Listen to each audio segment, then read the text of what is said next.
Good morning students. Last lecture में अपन ने pyridine जो है उसकी बेसिक प्रॉपर्टीज के बारे में देखा था। Basic property, method of preparation भी हो गए अपना, और इसकी जो बेसिक प्रॉपर्टीज हैं उसमें सबसे पहले केमिकल प्रॉपर्टीज में अपन ने केमिकल प्रॉपर्टीज में सबसे पहले अपन ने उसकी बेसिक प्रॉपर्टी देखी, ठीक है। तो पिरिडीन में मैंने आपको बताया था कि सबसे ज्यादा बेसिक पिरिडीन में से ज्यादा बेसिक होता है मिथाइलअमीन। क्यों? क्योंकि मिथाइलअमीन में जो नाइट्रोजन होता है ये sp3 होता है जो इजीली अपने लोन पेयर दे सकता है, लेकिन पिरिडीन में जो अपना ये नाइट्रोजन होता है जिसपे ये लोन पेयर है वो नाइट्रोजन sp2 होता है, इसलिए अपने लोन पेयर इजीली नहीं दे पाते। और लास्ट जो है वो अपना ये हो गया, और लास्ट जो मैंने बताया था वो बताया था मैंने पायरोल, कि पायरोल तो पिरिडीन से भी कम बेसिक है। क्यों? क्योंकि पायरोल के जो लोन पेयर हैं वो रेजोनेंस में इन्वॉल्व होते हैं, तो इसलिए वो वैसे ही अवेलेबल है। तो ये मैंने बेसिसिटी का आपको ऑर्डर बताया था लास्ट लेक्चर में।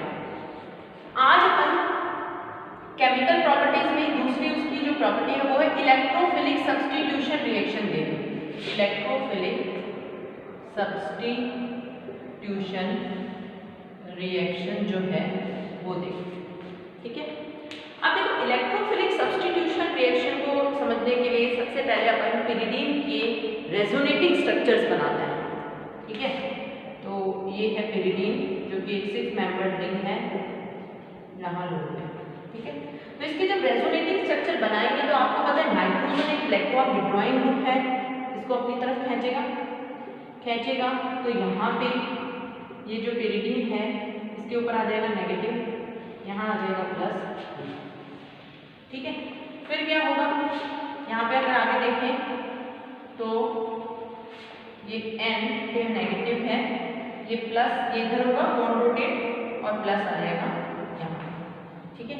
नेक्स्ट रेजोनेटिंग स्ट्रक्चर क्या होगा, ये यहाँ शिफ्ट होगा और ये बॉन्ड ये इधर और प्लस कहाँ पे आ जाएगा, प्लस आ जाएगा यहाँ है नेगेटिव, ठीक है। लोन पेयर है, lone pair is present negative तो उस बॉन्ड के कारण है, ठीक है। फिर यहाँ पे क्या होगा, लास्ट में ये नेगेटिव इधर शिफ्ट होगा और नेगेटिव अगर इधर शिफ्ट होगा तो आप देखो पूरा पिरिडीन वापस बन जाएगा। तो ये रेजोनेटिंग स्ट्रक्चर्स है। तो आप ये देखो कि पिरिडीन जो है अगर मैं इसकी नंबरिंग करूं 1 2 3 4 5 6, तो पिरिडीन की सेकंड पोजीशन ये है, इसकी फोर्थ पोजीशन और वो है 6th। पिरिडीन की सेकंड, फोर्थ और 6th पोजीशन पे क्या आ गया, जो पिरिडीन की सेकंड, फोर्थ और 6th पोजीशन है उस पे क्या आ गया, पॉजिटिव चार्ज। मींस ये जो पोजीशन है वो पिरिडीन की इलेक्ट्रॉन डेफिशिएंट होती है, उनपे इलेक्ट्रॉन की कमी होती है। और जब कोई पोजीशन इलेक्ट्रॉन डेफिशिएंट है वहां पे पहले से ही कमी है तो जो इलेक्ट्रोफाइल है वो वहां पे कभी नहीं जाएगा, क्योंकि इलेक्ट्रोफाइल को इलेक्ट्रॉन चाहिए, तो इलेक्ट्रॉन 2 4 और 6 पोजीशन पे नहीं अटैक करता पिरिडीन। बची कौन सी पोजीशंस, बची पोजीशन 1 3 और 5। तो यही वो पोजीशंस हैं जहां पे भी इलेक्ट्रोफाइल जो है वो पिरिडीन में अटैक करता है। तो सबसे इंपॉर्टेंट पॉइंट तो यही है। कई बार तो इस तरह से क्वेश्चन आता है कि व्हाई इलेक्ट्रोफाइल अटैक एट 3 और 5, मेनली 3 और 5 पोजीशन, अगर नाइट्रोजन को छोड़े तो 3 और 5 पे क्यों अटैक करता है, 2 4 6 पे क्यों नहीं करता। तो आप ये रेजोनेटिंग स्ट्रक्चर बना के बताओ। एक और तरीके से आप ये चीज बताओगे कि क्यों 2 और 2 4 6 पे नहीं करता और 3 और 5 पे करता है।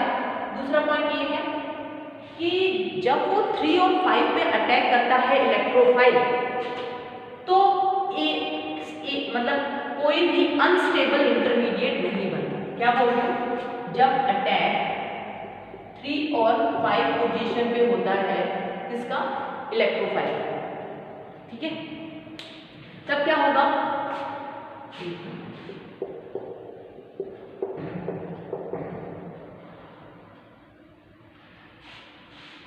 ठीक है, तब कोई भी अनस्टेबल इंटरमीडिएट नहीं बनता, अनस्टेबल इंटरमीडिएट नॉट फॉर्म, नहीं बनता, इसलिए भी ये अटैक प्रेफर किया जाता है।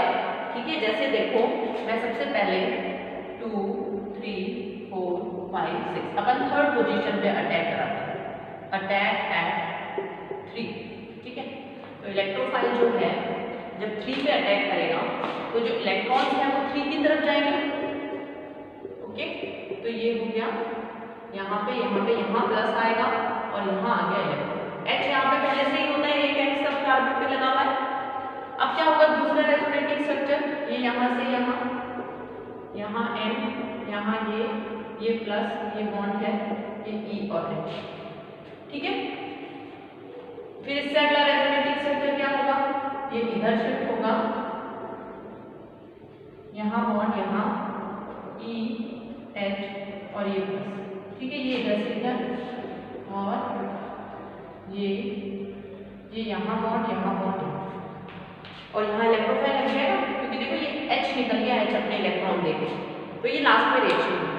तो आप ये देखो कोई अनस्टेबल इंटरमीडिएट क्या होगा, वो इंटरमीडिएट जिसपे नाइट्रोजन पे आ जाए ये प्लस, क्योंकि नाइट्रोजन एक इलेक्ट्रोनेगेटिव एटम है, उसके ऊपर प्लस मतलब अनस्टेबिलिटी, मतलब उसके पास कमी होगी ये इलेक्ट्रॉन, तो नाइट्रोजन पे प्लस आना मतलब अनस्टेबल इंटरमीडिएट बनेगा, जो कि जब 3 और 5 पे अटैक होगा तब नहीं बनेगा। लेकिन अब मैं जब अटैक 2 पे कराऊंगी या 4 पे कराऊंगी तो वो इंटरमीडिएट बनेगा। देखो ये तो मैंने 3 पे कराया, जहाँ पे कोई अनस्टेबल इंटरमीडिएट नहीं बना। अनस्टेबल इंटरमीडिएट का मतलब क्या है कि नाइट्रोजन पे प्लस नहीं है। लेकिन अब हम अटैक कराते हैं किस पे, अटैक एट पोजीशन 2। ठीक है, अटैक एट पोजीशन 2। ठीक है, 2 पे अटैक कराते हैं। तो 2 पे जब अटैक कराएंगे तो इलेक्ट्रॉन्स को किसकी तरफ जाना पड़ेगा, 2 पे, क्योंकि इलेक्ट्रोफाइल 2 पे अटैक कर रहा है। तो यहाँ पे ये N, ये इलेक्ट्रोफाइल H नाइट्रोजन के ऊपर आ गया प्लस, तो पहला ही जो इंटरमीडिएट है वो अनस्टेबल बन गया, इसलिए रिएक्शन इधर की तरफ नहीं जाना चाहिए। समझ में आ रही बात? ऐसे ही जब आप 4 पे अटैक कराओगे तो देखो इलेक्ट्रॉन्स यहाँ जाएंगे और यहाँ क्या आ जाएगा प्लस, फिर ये इधर जाएगा, ये इधर बॉन्ड बनेगी और नाइट्रोजन पे प्लस आ जाएगा जब आप 4 पे अटैक करोगे। अब इसको आप आगे प्रोडक्ट बना के दिखाओ, देखो यहाँ तो प्लस आ गया। ठीक है, अब अपन इसको इधर शिफ्ट कराते हैं, देखो तो नाइट्रोजन यहाँ बॉन्ड आ जाएगी, यहाँ प्लस आ जाएगा, ये E और H हो गया। फिर इसको इधर शिफ्ट कराओ, देखो ये नाइट्रोजन यहाँ बॉन्ड, ठीक है, यहाँ प्लस आ गया E और H, और लास्ट में ये H इधर आ जाएगा और ये रिएक्शन कैसे हो जाएगी, ये और ये बिल्कुल। ओके, तो 2 रीजंस हो गए। पहला रीजन तो क्या है कि 2 4 6 पे ही अटैक होता है, किस पे नहीं होता, 3 और 5 पे। अटैक जो होता है वो 2 4 6 पे नहीं होता, किस पे होता है, 3 और 5 या फिर नाइट्रोजन इलेक्ट्रोफाइल। तो पहला तो क्या है कि ये जो पोजीशंस हैं ये इलेक्ट्रॉन डेफिशिएंट है, जो हम इसकी रेजोनेटिंग स्ट्रक्चर से बता सकते हैं। ठीक है, पहली चीज तो आपको रेजोनेटिंग स्ट्रक्चर बना के बताओगे अगर आपसे पूछता है कि क्यों 3 5 पे होता है। ठीक है, और दूसरी चीज ये जो मैंने अभी अटैक वाली बताई कि 2 4 6 में अनस्टेबल इंटरमीडिएट बनता है, वो कौन सा है, जब नाइट्रोजन पे प्लस आ जाए, और 3 5 में अनस्टेबल इंटरमीडिएट जो है वो नहीं बनता, इसलिए यहाँ पे अटैक होता है। तो ये जिस तरीके से आपको ध्यान होगा ये सारी चीजें अपन ने पायरोल, फ्लोरीन, थायोफीन में भी करी हैं।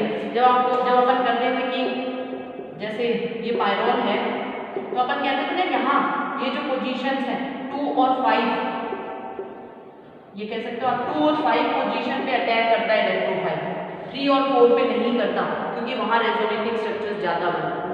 2 और 5 में ज्यादा रेजोनेटिंग स्ट्रक्चर बनते हैं, 3 और 4 में कम बनते हैं। ये करते थे अपन, तो सेम पिरिडीन में भी आपको बताना पड़ेगा। अब देखो एक चीज और है, पिरिडीन जो है वो बहुत कम रिएक्टिव है इलेक्ट्रोफिलिक सब्स्टिट्यूशन रिएक्शन की तरफ, क्योंकि आपने अभी रेजोनेटिंग स्ट्रक्चर पिरिडीन का देखा तो आपने देखा कि पॉजिटिव चार्ज जो है वो यहाँ और यहाँ तो पॉजिटिव चार्ज आ जाता है रेजोनेंस के दौरान। तो सिर्फ ये जो पोजीशंस हैं वो बची हैं और ये कैसा हो जाता है, इलेक्ट्रॉन डेफिशिएंट हो जाता है। ठीक है। तो पिरिडीन जो है वो इलेक्ट्रोफिलिक सब्स्टिट्यूशन रिएक्शन जो है उसके लिए कम रिएक्टिव है, इलेक्ट्रोफिलिक सब्स्टिट्यूशन रिएक्शन नहीं देना चाहता, बल्कि ये क्या देना चाहता है, ये देना चाहता है न्यूक्लियोफिलिक सब्स्टिट्यूशन रिएक्शन, क्योंकि ये इलेक्ट्रॉन डेफिशिएंट है तो न्यूक्लियोफाइल आराम से अटैक कर देगा। और अपन आगे पढ़ेंगे भी, एक चिची-बेबिंग रिएक्शन होती है जिसमें सोडा अमाइड NaNH2 पिरिडीन पे अटैक करता है और वो उसकी 2, 4 और 6 पोजीशन पे अटैक कर सकते हैं। तो आप ये बात भी बता सकते हैं कि पिरिडीन जो है वो इलेक्ट्रोफिलिक सब्स्टिट्यूशन रिएक्शन की तरफ लेस रिएक्टिव होता है, वो न्यूक्लियोफिलिक सब्स्टिट्यूशन रिएक्शन ज़्यादा देना चाहता है। क्यों? क्योंकि वो एक इलेक्ट्रॉन डेफिशिएंट कंपाउंड है, रेजोनेंस के दौरान उसकी 2, 4, 6 पोजीशन डेफिशिएंट हो जाती है। ठीक है। अगर अपन कंपैरिजन करें कि इलेक्ट्रोफिलिक सब्स्टिट्यूशन रिएक्शन, एक है मान लो बेंजीन, एक है पिरिडीन और एक है पायरोल, कि कौन सबसे ज्यादा इलेक्ट्रोफिलिक सब्स्टिट्यूशन रिएक्शन देगा, तो देखो बेंजीन और पायरोल का तो मैं पहले भी बता चुकी हूँ आपको कि पायरोल जो है उस बेंजीन में 6 इलेक्ट्रॉन है जो कि 6 कार्बन, और यहाँ पे भी ये 6 इलेक्ट्रॉन है, 1, 2, 3, 4, 6 इलेक्ट्रॉन है, लेकिन कार्बन कितनी है, 5। तो हर कार्बन को पर कार्बन इलेक्ट्रॉन डेंसिटी ज्यादा हुई, इलेक्ट्रॉन डेंसिटी ज्यादा होगी तो इलेक्ट्रोफाइल का अटैक भी किस पे ज्यादा होगा, पायरोल। तो सबसे ज्यादा रिएक्टिव तो है पायरोल, इससे बेंजीन से भी ज्यादा, जो कि ऑलमोस्ट किसके इक्वल होता है, ये जो होता है ना फिनॉल और एनिलीन, इनके इक्वल हो जाता है, क्योंकि ये बेंजीन से ज्यादा रिएक्टिव होते हैं ना, तो ये भी बेंजीन से ज्यादा रिएक्टिव। लेकिन पिरिडीन जो है वो बेंजीन से कम है या ज्यादा, ये कैसे देखेंगे, देखो यहाँ पे भी 6 इलेक्ट्रॉन है, 6 कार्बन, लेकिन उन 6 कार्बन में बेंजीन जितनी इलेक्ट्रॉन डेंसिटी भी नहीं है। क्यों? क्योंकि एक नाइट्रोजन है जो इलेक्ट्रॉन खींच रहा है, इसलिए इलेक्ट्रॉन डेंसिटी क्या कर देता है, कम कर देता है। इसलिए पिरिडीन जो है वो बेंजीन से भी कम रिएक्टिव है इलेक्ट्रोफिलिक सब्स्टिट्यूशन रिएक्शन की तरफ। तो ये आपको पता होना चाहिए, क्वेश्चन में पूछा जा सकता है कि इलेक्ट्रोफिलिक सब्स्टिट्यूशन रिएक्शन की तरफ ये कम रिएक्टिव है। ओके, अच्छा, जब भी इलेक्ट्रोफिलिक सब्स्टिट्यूशन रिएक्शन होती है पिरिडीन पे, जैसे ये पिरिडीन है और अपन इस पे कोई भी मान लो मैं HNO3H2SO4 की करा रहा हूं, ठीक है, तो ये रिएक्शन सबसे पहले नाइट्रोजन पे होती है, क्योंकि नाइट्रोजन जो है उस पे लोन पेयर है। तो अगर आपका इलेक्ट्रोफाइल ऐसा है जो कि इस तरह से H+ दे सके, तो वो तो H+ तो सबसे पहले पिरिडीन पे ही लग जाएगा, पिरिडीन की लोन पेयर पे, जिसके कारण वो, क्योंकि अब नाइट्रोजन पे प्लस आ गया तो नाइट्रोजन और ज्यादा खींचेगा। ठीक है, तो अगर आपने इस तरह के इलेक्ट्रोफाइल्स लिए हैं जो कि वैसे तो ज्यादातर मोस्टली इलेक्ट्रोफाइल, चाहे आप नाइट्रेशन कराओ चाहे आप क्लोरीनेशन कराओ, वो नाइट्रोजन की तरफ उनके अंदर जो इलेक्ट्रोफाइल्स हैं, जैसे Cl+ है, Cl2 अगर होगा तो Cl+ होगा इलेक्ट्रोफाइल, ठीक है, नाइट्रेशन है, NO3+, वो ज्यादातर नाइट्रोजन की तरफ अट्रैक्ट होते हैं क्योंकि नाइट्रोजन पे उन्हें इलेक्ट्रॉन दिखते हैं। लेकिन अगर वो नाइट्रोजन से अटैच हो जाते हैं तब नाइट्रोजन के ऊपर क्या आ जाएगा, लोन पेयर लेंगे तो प्लस आ जाएगा। अब नाइट्रोजन इन कार्बन को और ज्यादा इलेक्ट्रॉन डेफिशिएंट बना देगा, क्योंकि अब तो इसके ऊपर प्लस है, तो रेट ऑफ रिएक्शन जो है कौन सी इलेक्ट्रोफिलिक सब्स्टिट्यूशन की जो रेट ऑफ रिएक्शन है वो और ज्यादा डिक्रीज हो जाती है। ठीक है, तो इलेक्ट्रोफिलिक सब्स्टिट्यूशन रिएक्शन में हम कंडीशंस भी माइल्ड लेते हैं ताकि वो जो लोन पेयर है उनके ऊपर अटैक ना होके वो उसको रिएक्शन रेट को डिक्रीज ना करे। और ज़्यादातर जो अटैक होता है इलेक्ट्रोफाइल का वो कहाँ होता है, 3 और 5 पे ही होता है।